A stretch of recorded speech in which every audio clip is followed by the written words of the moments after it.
So, welcome to the Kickass Midlife Method podcast. I'm your host, Rachael Woolston, and this evening we're talking about how to reset your mind for calm and control in midlife. I'm recording this in the middle of a half term, so for some women who've still got school age kids, it's a particularly fraught time. But in midlife in general, it's easy to feel anxious and out of control just for the many things that are hitting us. So that's kind of what we're going to be discussing this evening. So, yes, as I said, midlife, as I'm sure everyone here is completely aware, brings multiple challenges, not just from the hormone change. It's often that perfect storm of hormonal fluctuations. Even post-menopause, we're still getting those fluctuations, career pressures and/or retirement, and that kind of feeling of loss of identity and relevancy, and then caregiving responsibilities for both our children and aging parents. So these all create a unique burden that leads to that kind of total cognitive fatigue and physical fatigue and emotional dysregulation that can sometimes seem completely overwhelming. And so what we're talking about today is, how do you know when to push, when to take a break, and the importance of comfort, which is not often spoken about and is often, in fact, when we talk about comfort can sometimes be seen as like a weakness. And so we're going to be discussing that and how necessary it is to also have those comfort chapters, blocks in your life as well, and how important that is in order to provide stability and so that you can push and challenge yourself as well. So, understanding the midlife mind. So, hormonal fluctuations. Who here, give me a two in the chat box, is suffering still from like that kind of anxiety overload? Or maybe at the moment, give me a two if at the moment it's something that you are feel that you're constantly or in and out of struggling with, that kind of feeling of overwhelm and kind of maybe panic that comes with that. So yeah, so to most of us. So hormonal fluctuations obviously create impacts on our mood and cognitive function and sleep quality, which then often, if when we can't sleep, creates that kind of constant cycle of feeling anxious, overloaded, and therefore losing our perspective. On top of that, as mentioned earlier, we've got those ongoing stressful things going on that add to that. Aging parents being one of them and having to care for them. Sometimes when it's a career thing, it's about the stress of like, do I even want to do this job anymore? And if I do want to do that job, or do I want to do something else? All of that can feel really overwhelming. And research by the British Menopause Society shows that hormonal shifts actually disrupt the key neurotransmitters, which affect everything from our memory to emotional regulation. So, one step that you can take is try and think about identifying those feelings and which are you think are hormonally driven, rather than character flaw is not the right way to put it, rather than something that's not necessarily hormonally caused, but that's something going on in your life. So the comfort, stretch, panic model. So what we often, being in our challenging ourselves in work, rest and play is really important. Comfort zone, reset is really important. What we don't want to be in is the panic zone. So the stretch zone, challenging in workouts, in our work, even sometimes in our relationships, that's kind of the optimal space for learning and development. So we've probably all had experiences in the workplace which have seemed very stressful at the time, and then we've looked back and realised actually we've learned a hell of a lot through that experience. So those challenges which push us to grow without overwhelming our capacity to deal with it, that kind of produces really productive changes in us, positive changes.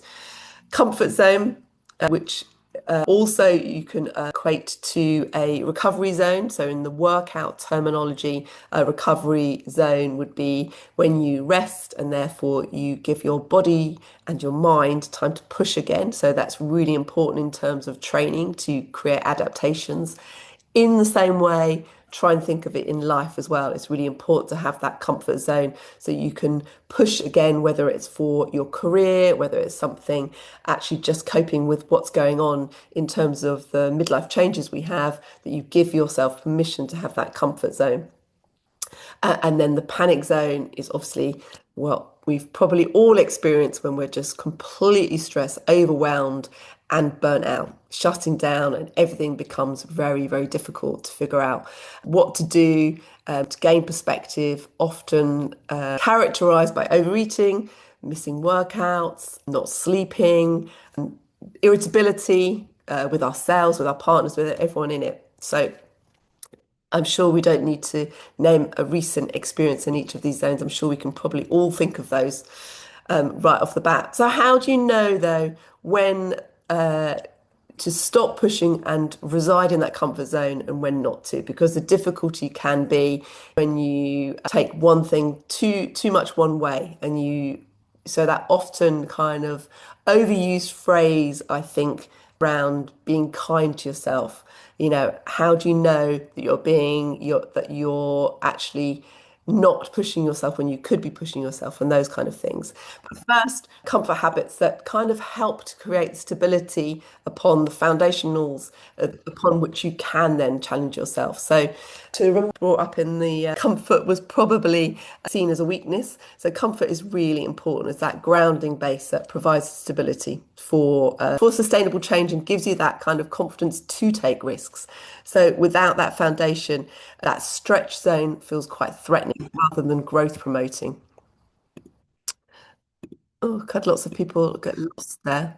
So, daily comfort practices that you can start to integrate. We've spoken about this quite a lot about regular sleep schedules. I'm still getting comments from people within the Kickass women's community saying, "Oh, yes, I'm going to stop putting my phone in the bedroom." That should just be a given for all of you now. The phone should not be in the bedroom.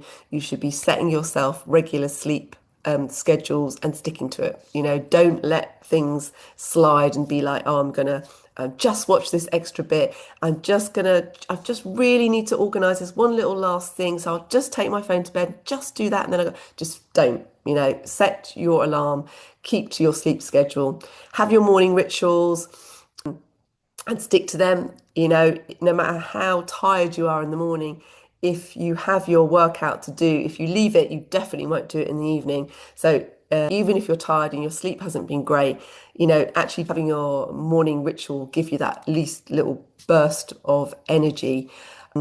Reading time, anything that kind of helps to bring you comfort. As Dr. Ranjan Chatterjee, whose podcasts I think are brilliant. So if you've not listened to any of his podcasts yet, I would really recommend them. So comfort habits are the scaffolding that hold us up when we're stretching ourselves. So really think about 3 daily habits that can bring you calm and support your nervous system, but focus on non-related food comforts. So don't turn to food for comfort, which is what we discussed on our podcast last week, which you could find on my YouTube channel. So switching over to embracing discomfort for growth. So entering the stretch zone. So growth requires stepping beyond your comfort into that productive zone of the stretch zone. But it has to be that deliberate choice. You're in control because you know how to reside in the comfort zone. You feel stable and secure. You've got that perspective behind you so that you can go and stretch yourself. Each challenge that you successfully navigate creates that resilience and self-trust and creates that foundation for facing future challenges. Now, if you're someone that has done that quite a lot, but is still struggling with that overwhelm, you're obviously residing in that panic area a little bit too much. And so therefore that kind of reaching into that comfort zone is really important for somebody like that who still is very used to operating in the stretch zone and maybe needs to practice their comfort zone a little bit more. So always balancing that challenge with support so you don't have that burnout and are balanced within it. So yeah, just touching on that point again. So your challenge zones are periods of effort learning, stretching your capabilities. It is uncomfortable. You should expect it to be uncomfortable. When we're talking specifically here within the community about your workouts, if your workouts don't feel uncomfortable, and we're specifically talking about resistance work here, and if you're one of my performance clients, potentially you're running or you're cycling, it should feel uncomfortable. If you're not in that stretch zone, it's probably not creating enough of a change. We're not talking about rehab workouts or parasympathetic yoga. We're talking specifically about resistance. You need that rest, you need that deliberate downtime and that recovery to push into the next challenge zone. Exactly the same with your life stuff. So you need the challenge to develop, maybe your next career choice or to create change about something you want to do in your life. And then you also need that kind of chapters or those episodes in day to day where you have that rest time. Development occurs as a result of both of those things, the challenge and the rest, because that creates adaptation. You can't have adaptation and growth without the rest, the comfort, or the challenge. So, micro habits to build calm. So tiny anchors, so little, small, and I talk about this loads in the Kickass community about small, consistent, repeatable actions that you can do with your workouts. There can be small workouts if you're really busy, like a Tabata set of a workout is a small, repeatable action. Within that stretch zone, within your calm zone, your comfort zone, what are small, repeatable actions that you can do during the day? This picture's a bit cheesy, but actually, that can be something that you can do. I know someone on the program at the moment who is taking up ceramics, and that's tiny like action. I'm sure it's not small action, but that tiny thing about being focused on creating something can be really useful. As this picture shows, it could literally be, if you don't have a garden, it could be like tending to a plant, just that like one little thing that creates some kind of calm. It doesn't need to be even as big as going out to walk, because sometimes when we're in that kind of real overwhelm zone, thinking about going out for a walk can make you feel even more stressed because you're like, how am I going to fit that in? So, it's taking something as simple as tending to your plants. I say that looking at my plant that's like limp in the fireplace over there, can be really, really useful. And the more you build up those little micro habits, a bit like your workouts, the more it creates momentum for those larger changes that are going to bring more calm and comfort in your day. And childhood comfort. So I'd like to invite you to think about something that brought you comfort as a child and maybe bring something like that back. I have to confess, I still have my baby blanket from years ago. It's literally a rag. And I have to say, I used it quite a lot right the way up until my 30s. There was something about the touch of my baby blanket that would just bring a sense of calm to me. So maybe think back to your childhood, whether there was something that you did in your childhood that really resonates with you and makes you feel really comfortable and grounded, whether it was a thing, whether it was an experience that you did that kind of will bring that powerful calming tool into your day-to-day adulthood. And then remember to eat for emotional cognitive health, not for charging that panic zone. So, for instance, yesterday, I don't know whether you can hear, I've got a bit of a cold. It was terrible yesterday. And I knew I had a really busy day. I was running around in town first. And I thought, if I go home now and I don't have the right food, I know I'm going to eat absolutely just terrible food because I just felt awful. And so I was really busy, but I was by Marks and Spencer's, and I literally went into Marks and Spencer's and brought enough stuff just for that day to make sure that was the stuff I ate, not the kind of comfort food that's not comfort food, that kind of food that you grab for the biscuits, the cakes, the hot chocolates, the crisps that bring you literally, I'm sure you will appreciate this, literally a moment of calm and then you just feel absolutely rubbish. So thinking about things that actually do scientifically shown to help create a sense of calm in the brain. So omega-3 rich foods, so like fatty fish like salmons, mackerels. So yesterday, for instance, I brought smoked salmon pate, which I had, which really helped. Again, quality proteins, that the building blocks for neurotransmitters that regulate your mood and cognitive function. Complex carbohydrates that will help release blood sugar, energy into the blood slowly, so you feel it helps that sense of calm. I don't know whether you, when you were younger, you can remember those times when you might have drank lots of Coca-Cola or Ribena, or I know some of the kids still have Monster Energy, any of that stuff where you drink it and it would just make you feel dreadful. So if you think about your simple carbohydrates as the equivalent of a can of Red Bull, it's pretty much that might help you to stay off the things like biscuits because it's effectively doing the same thing as a can of Red Bull would do. And I'm sure most people here would not dream of having a can of Red Bull. Same thing. So yeah, the British Journal of Psychiatry links diet patterns to depression risk. So making meal planning a mental health strategy will really help to keep you in that calm zone.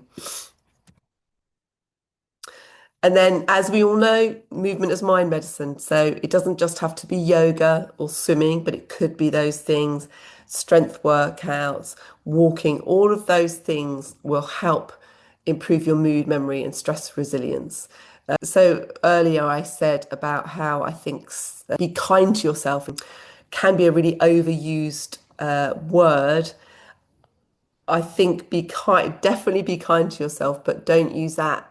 I think be kind to yourself when it comes to work. What I often see happening is people seem be kind to yourself, miss a workout, and then they miss the workout because they allow work to take over that space. And actually, being kind to yourself is shutting and stopping off from work or something that's causing you quite a lot of anxiety and doing the thing that actually will create a sense of calmness, which is actually probably the workout, whether it's the resistance or the yoga. So yes, be kind to yourself, but instead of thinking, be kind to myself, be kind to yourself, I'll miss the workout, be kind to yourself and think about what it is that's actually causing anxiety. It's not the workout or the yoga, it's whatever that thing is that is causing anxiety in the panic mode. So just having a little think about that. So just to sum up, so embrace your comfort zone. It's not weakness. It's not you being weak. It's not being that you're not motivated, that you're not pushing yourself hard enough. It's an essential part of life, not just training. It's about life. You need the comfort zones throughout your day in order to be able to continue to function properly and not be overwhelmed. So that balance with the challenge and just align your thoughts and actions. So true happiness is when what you think, say, and do align.